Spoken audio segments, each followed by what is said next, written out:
apapun yang Anda katakan tentang Jokowi, mayoritas rakyat Indonesia hari ini melihat Jokowi presiden terbaik. Oke. Itu fakta. Apa?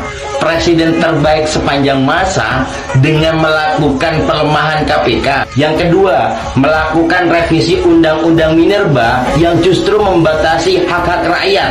Berikutnya, tentang Omnibus Law dan mengabaikan check and balance yang merugikan para buruh dan menguntungkan para pengusaha. Dan juga harus dipahami, di era Jokowi nihil meritokrasi yang seharusnya badan usaha milik negara, tapi justru hanya menjadi milik para relawan.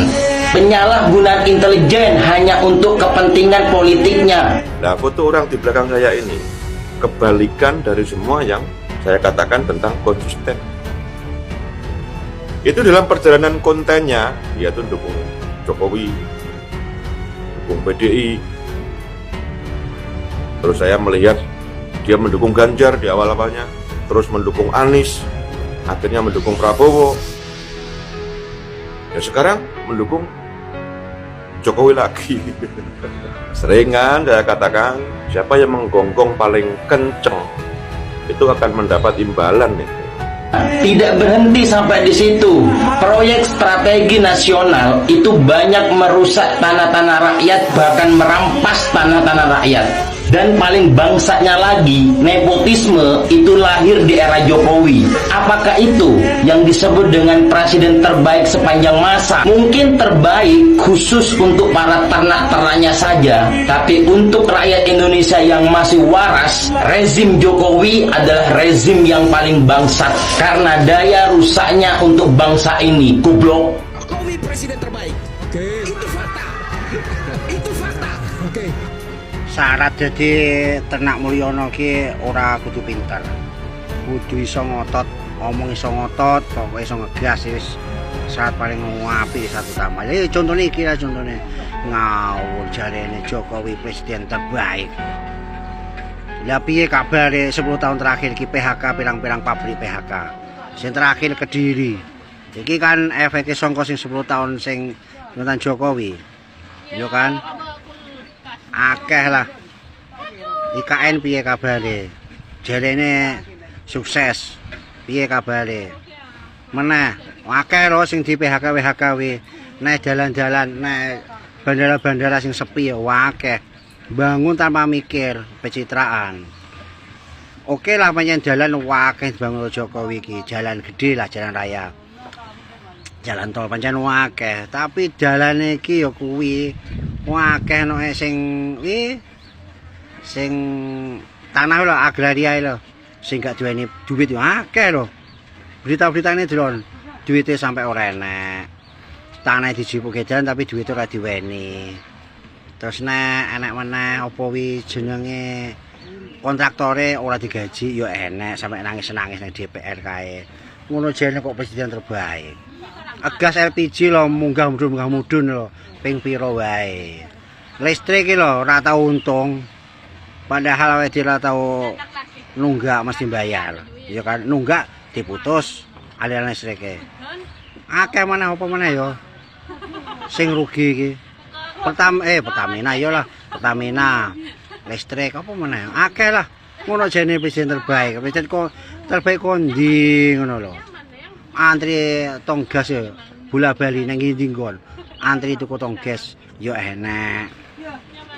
Sing kelaparan yo akeh, pengangguran yo akeh. Ngono kok presiden terbaik gitu.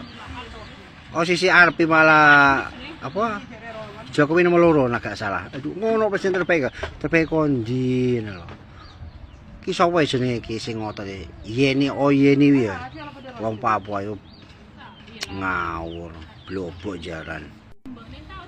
Pejabat-pejabat sing ketangkep, Nadine Makarin, golone kuwi ketangkep. Kabeh nyebut Mulyono. Ngono disalahne karo sapa? Karo ternak Mulyono sing salah sapa? Pendukungnya Ganjar, pendukungnya Anies. Lho Anies ki lho ora dadi apa-apa. Dadi gubernur ya lho ya oke sukses ngono disalahne tok. Padahal pemerintah sing nyekel Jokowi disalahne Anies. Piye to iki? Tenak Mulyono Blobok Jaran. Enek sing kelingan lah wong Ponorogo apa Medyone dijanjeni traktor mesin bajak sawah. Nah, Jokowi teko mesin bajak sawah enek. Jokowi ngalih mesin bajak sawah ora enek. Dihapusi. Akeh dihapusi. Terus nek Jokowi iki tukang ngapusi apa ora? Ngapusi yang piro maksudnya? Bola bali ngapusi kan. Ngono kok presiden terbaik lho. Ya Allah, ijazah pun diragukan. Ngono kok duh. Blobok Jaran.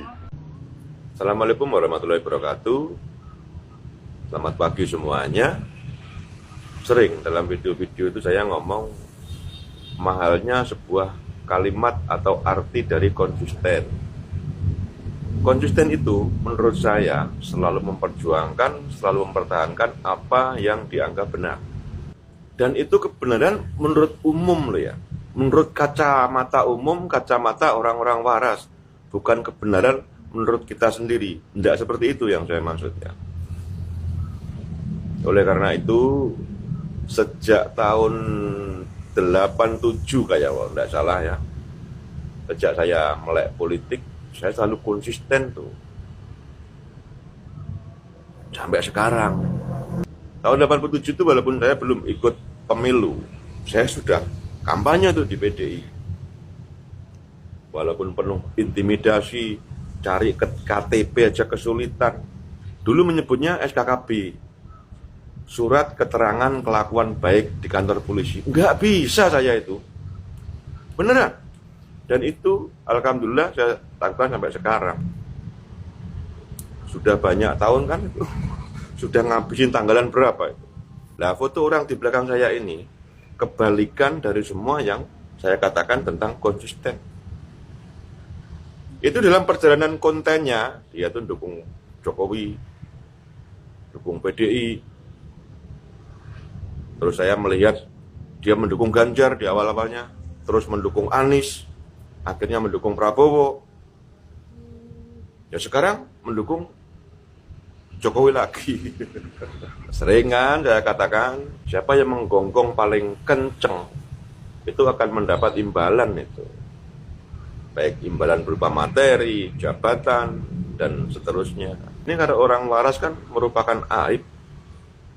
Ya gak tahu pola pikir orang-orang seperti ini. Kehadiran negara. Kita mesti tenang ya melihat situasi ini, lalu berpikir secara mendalam agar kita objektif dan tepat menjelaskannya.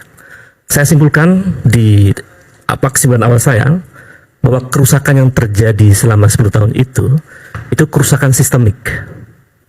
Artinya betapa parahnya kerusakan itu. Yang sekarang didemo oleh mahasiswa. Selama 10 tahun dan sekarang kemudian berlanjut. Apa yang menyebabkan itu terjadi? Ini kan karena banyak faktor. Kerakusan elit, ketidakadilan dan lain-lain.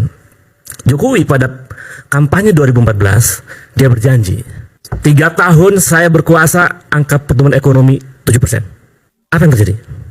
Di periode pertama memang pernah 5%, lalu 4,8%, lalu rata-rata kira-kira 5,0%. Jadi artinya Indonesia dengan pertumbuhan yang semacam itu tuh enggak ada prestasi signifikan dari kekuasaan. Kalau Jokowi berprestasi harusnya 7%, seperti yang dia janjikan, tapi nggak terjadi. Kemudian yang kedua, kan ada pertanyaan, mengapa angka pertumbuhan ekonominya stagnan, fluktuatif, dan cenderung menurun? Ya kan? Banyak riset yang menunjukkan bahwa ini faktor tidak sehat ekonomi kita. Terjadi public distrust yang luar biasa terhadap negara. Bahkan dunia internasional juga tidak percaya. Dengan pemerintahan Pak Jokowi? Dengan pemerintahan Pak Jokowi. Indikatornya apa? Tidak percaya sepenuhnya. Indikatornya investasi stagnan mereka. Oke. Bahkan IKN dikatakan tidak akan mengganggu APBN, tidak pakai APBN. Karena investasi masuk dari Karena luar. investasi masuk semua. Apa yang terjadi? Justru tahap pertama pembangunan IKN itu 60% lebih itu dari APBN. Karena tidak ada investasi yang masuk. Karena investasi, mereka cabut. Itu data-data. Itu baru soal ekonomi ya. Ini belum bicara pengangguran.